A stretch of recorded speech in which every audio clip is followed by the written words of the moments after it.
ठीक है, ब्रिजमोहन जी, गौरव जी से मैं पूछूंगी। ब्रिजमोहन जी, क्या राहुल का जो ये पूरा मिशन है राहुल गांधी का, उससे सियासी टेंशन एनडीए में है? क्योंकि अब आप महाराष्ट्र की पार्टी, महाराष्ट्र में ऐसा प्रतीत हो रहा है, जो खबर सूत्रों की बता रहे हैं कि वहां पर सीट शेयरिंग फॉर्मूले पर सबसे पहले वहीं से अनाउंसमेंट होगा, वहीं से आते हैं अतुल लोंढे पाटिल भी। क्या ये सियासी टेंशन का सबब बन रहा है एनडीए के लिए? अंजना जी, सबसे पहले तो मैं आपको बधाई देना चाहता हूं। आपके माध्यम से हम लोगों ने अयोध्या को बहुत करीब से देखा। धन्यवाद। और बहुत एक अच्छा शो आपने किया, इसके लिए मैं आपको बधाई देना चाहता हूं। और जिसमें अपने अनुराग भाई नहीं पहुंच पाया, आपकी जो शिकायत है वो वाजिब है। जहां तक देखिए बात आदरणीय राहुल गांधी जी की इस यात्रा की है, तो महाराष्ट्र में इसको लेकर किसी भी प्रकार की कोई चिंता नहीं है। उसके पीछे बहुत मूल कारण ये है कि एक तो जो इसके पहले की जो यात्रा थी, भारत जोड़ो यात्रा, उसका जब मूल्यांकन किया जाता है तो उसमें ये पता लगता है कि ऐसे बहुत से जो उनके उस समय के वायदे थे, जो उस समय उन्होंने जनता के बीच में जाके अपनी बात की थी, उनमें से बहुत सारी बातों को तो वो भूल गए। अब एक जो नई यात्रा उन्होंने शुरू की है, मैं नहीं जानता कि इस न्याय शब्द के पीछे उनका उद्देश्य क्या है, क्योंकि जब ये न्याय की बात करते तो न्याय किसके लिए चाहते हैं? मुझे ऐसा लगता है कई बार कि शायद कांग्रेस पार्टी खुद को न्याय चाहती है। वो ये दावा करना चाहते कि हमने बहुत बड़ा इस देश के लिए त्याग किया था और लगातार इस देश की सरकार में हम लोग रहे, तो अब हमारे साथ जनता न्याय करे जिससे कि फिर से हम सरकार में आ जाएं।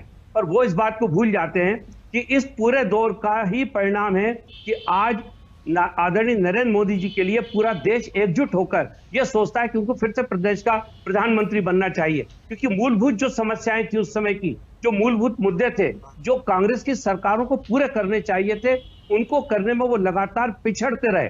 और यही कारण है कि मतदाता का मोह भंग हुआ है। अभी जैसे जो हमारी एनडीए की सरकार है, ये परिवर्तन संकल्प यात्रा निकाल रही है।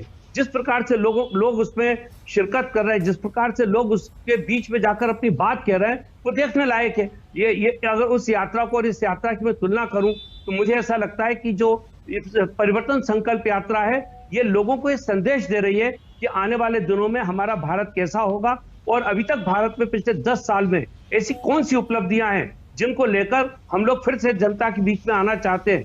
वहीं एक तरफ न्याय यात्रा है, वो वहां पर न्याय की बात कर रहे हैं, खुद के लिए न्याय की बात कर रहे हैं। उसमें जनता का कोई मुद्दा नहीं है। जनता से जुड़ी हुई किसी ऐसी बात पे ना तो पिछली बार चर्चा हुई थी, ना इस बार कोई ऐसी चर्चा हो रही है जिससे ये लोगों को पता लगे कि वाकई ये न्याय की बात किसके लिए कर रहे हैं।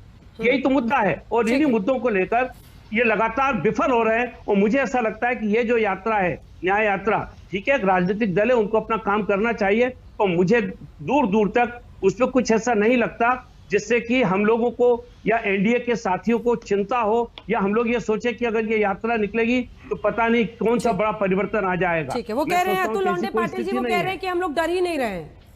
वो कह रहे हैं परिवर्तन संकल्प यात्रा जो